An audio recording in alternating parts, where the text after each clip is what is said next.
ఈరోజు చాలా మంది they say we're Christian friends. There is no surprise. Christian friends పార్టీకి తిరుగుతాం, క్రిస్టియన్ ఫ్రెండ్స్ సినిమాలకు తిరుగుతాం, క్రిస్టియన్ ఫ్రెండ్స్ పిచ్చి పనులు చేస్తాం, క్రిస్టియన్ ఫ్రెండ్స్ అఫేర్స్ అనే అవన్నీ ఇవన్నీ పిచ్చి పనులు చేస్తాం. I wouldn't be surprise. But Bible never said Christians, Bible said believers. Because their so called Christians, ఎంతోమంది క్రైస్తవులను పిలవబడుతున్న వారు క్రీస్తు లేకుండా బ్రతికేవారు. ఈరోజు మీరు ఎలాంటి వారితో సహవాసం చేస్తున్నారు? వెలుగు సంబంధులతో బ్రతుకుతున్నారా, చీకటి సంబంధం? ఇంకా చివరికి ఏదైనా సరే జడ్జ్ బై ద ఫ్రూట్స్, ఫలములు బట్టి నిర్ణయించాలంట. అవసరమా కాదా? ఇక మాటలు చెప్పాలంటే, నువ్వు తినే ఫలము ఒక బైట్లో తెలిసిపోతుంది, ఇది చేదా తీపా.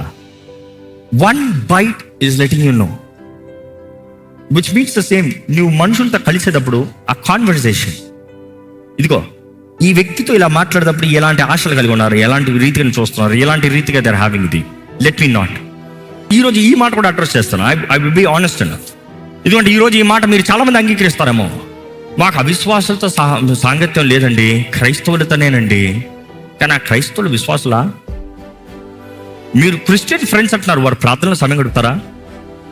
ప్రార్థన చదువుతారా? ప్రార్థన చేస్తారా? వాక్యం చదువుతారా? వాక్య ఫెలోషిప్ ఉందా? పరిచర్య ఉందా మీ మధ్య?